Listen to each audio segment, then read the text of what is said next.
નમસ્કાર કેડી ન્યૂઝ ગુજરાતી સાથે હું જયમિની સમાચારની શરૂઆત કરીશું બનાસકાંઠાથી। બનાસકાંઠા જિલ્લાના પાલનપુર તાલુકાના નળાસર ગામમાં હડકવાની ચોંકાવનારી ઘટના સામે આવી છે। ખેતીમાં કામ કરતા એક યુવકને 3 મહિના અગાઉ હડકાએ કૂતરું કરડ્યું હતું, જેના કારણે હવે હડકવાની અસર દેખાવામાં લાગી હતી। યુવક અચાનક કૂતરાની જેમ ચાલવા લાગ્યો હતો અને કૂતરાની જેમ અવાજો કાઢી હુમલાખોર વર્તન કરતો હતો। પરિસ્થિતિ કાબૂમાં લેવા માટે સ્થાનિક લોકોએ યુવકને દોડા વડે જાત સાથે બાંધી દીધો હતો।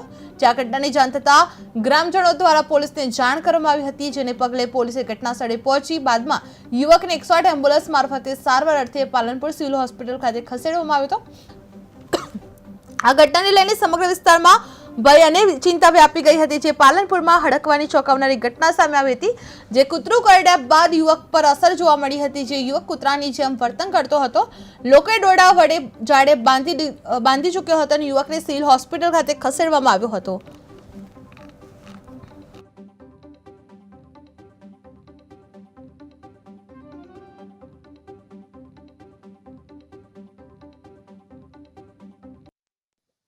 એક વ્યક્તિને અડકો લાગે છે, કેવી છે હાલ પરિસ્થિતિ? એક દેવાભાઈ હરિભાઈ ડુંગરી કરીને એક દર્દીને જનરલ હોસ્પિટલ પાલનપુરના ટ્રોમા સેન્ટરમાં ગઈકાલે રાત્રે 3 વાગ્યાની આસપાસ લાવવામાં આવેલો અને એ મૂળ વતની છે આમ નળાસર ગામનો, પણ મૂળ વતની છે સાબરકાંઠાના વિજયનગરના ભગોરી ગામનો છે। એને ગઈકાલે સાંજે 10 વાગ્યા રાતના 10 વાગ્યા પછી ખબર પડી કે એને હડકવાની અસર થઈ છે અને એના લીધે બધા ઉપર એટેક, એની વાઈફ ઉપર અને બીજા બધા સંબંધીઓ ઉપર એટેક કરતો હતો। તો ગામના ભેરાભાઈને બીજા બધા છોકરાઓએ એને કંટ્રોલ કરી બાંધીને અત્રે સિવિલ હોસ્પિટલ પાલનપુર ખાતે લાવેલા અને પાલનપુર સિવિલમાં અમે એને ટ્રીટમેન્ટ બધી ચાલુ કરી નાખેલી અને બાંધીને રાખેલો પલંગ ઉપર, પરંતુ એને જોર જબર કરીને ગમે તેમ કરીને દોરડા તોડી નાખ્યા અને એકદમ ધમાલ કરતો હતો, એટલે અમે રૂમ બંધ કરીને થોડી વાર માટે એને કંટ્રોલ કરવા પ્રયત્ન કરેલો।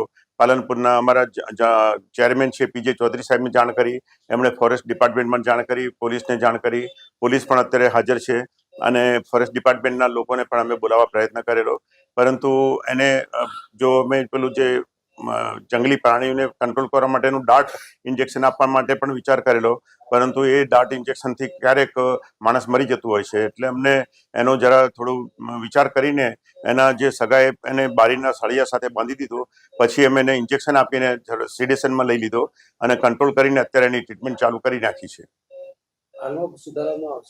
હવે હડકવા એકવાર લાગી ગયા પછી માણસનું બચવું મુશ્કેલ છે। આજ સુધી કોઈ એવા કિસ્સા જોયા નથી કે હડકવા લાગ્યા પછી માણસ જીવી ગયો હોય, એટલે આનું મોત તો નક્કી જ છે। હવે ક્યારે થશે એ નક્કી ના હોય, પરંતુ અમે એની ટ્રીટમેન્ટ બધી બાકીની ચાલુ કરીશું। અત્યાર સુધીમાં અમે સમાચાર મેળવ્યા મુજબ બધા ઉપર એટેક કરે છે, પણ કોઈને કરડ્યું નથી અને